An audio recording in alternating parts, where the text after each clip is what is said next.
अंजनगाव सुरजी येथे मोठ्या प्रमाणात बोगस कागदपत्र, फर्जी डॉक्युमेंट, बेनामी लोकांचे अर्ज,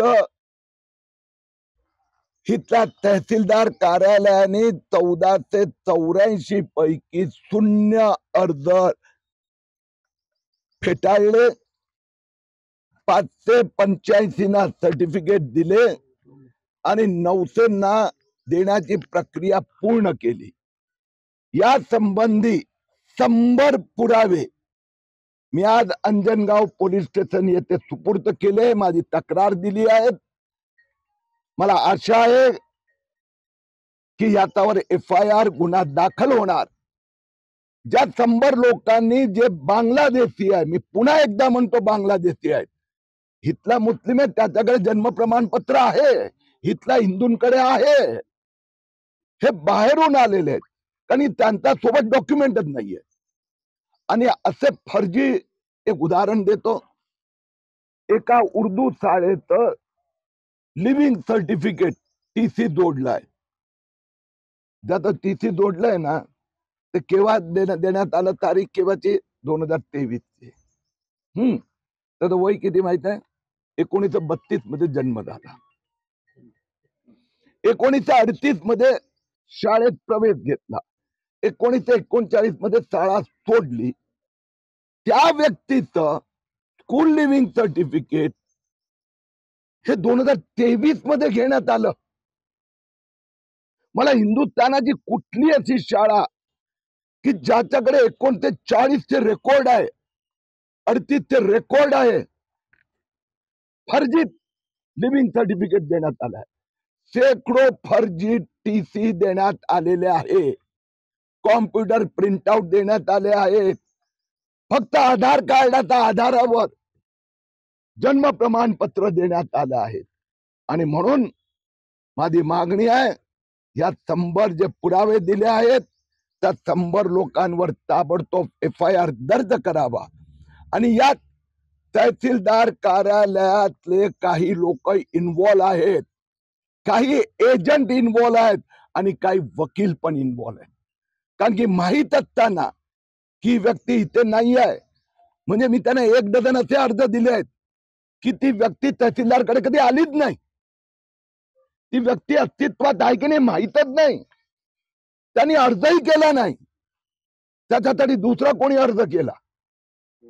या सगळ्यांवर कारवाई होणार, राष्ट्रद्रोहाची कारवाई तहसीलदार कार्यालयावर होणार आणि या सगळ्यांना बांगलादेश परत पाठवले जाणार।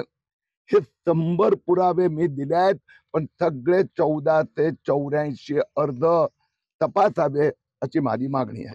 मी मुख्यमंत्र्यांशी काल बोललो आणि मी म्हणालो की या कलेक्टरची पण चौकशी झाली पाहिजे। कलेक्टरनी हे प्रकरण दाबण्याचा प्रयत्न केला, जो किरीट सोमय्या 100 प्रकरण देऊ शकतो तर कलेक्टर काय करत होते? आणि ही तहसीलदारला जबाबदारी कलेक्टरनी दिलेली आहे आणि असा प्रकार एकदम खुल्लेआम देशद्रोह, तर कलेक्टर भले गोड बोलत असणार पण त्याला पण दाब द्यावं लागणार। त्याच्या कमिटीने काय केलं आतापर्यंत? काही केलेलं नाहीये। समितीचे अध्यक्ष साहेब AG साहेब होते ना, जे कोणी असेल त्यांनी दाब द्यावा लागणार। तर प्रकरण अचलपूर अमरावती किंवा जिल्ह्यात कुठे कुठे असू शकतं?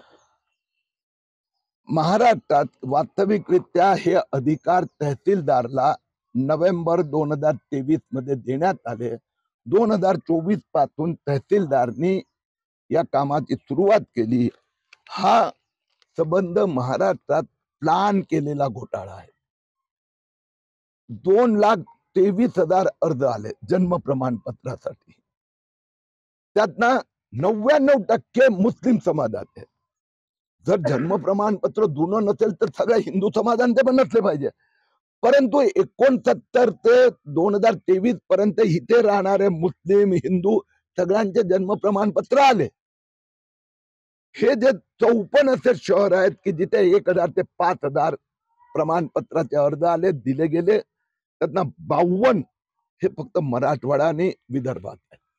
विदर्भात अकोला, यवतमाळ, अमरावती येथे मोठ्या प्रमाणात 15,000 अकोलामध्ये, 15,000 अमरावतीमध्ये प्रमाणपत्र देण्यात आले.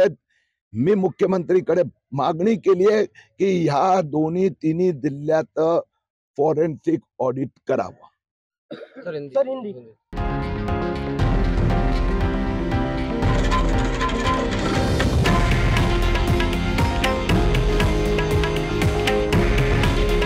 हे आहे देशातील नंबर 1 न्यूज नेटवर्क आणि आपण पाहत आहात TV9 मराठी. काळजी तुमची, हित महाराष्ट्राचं.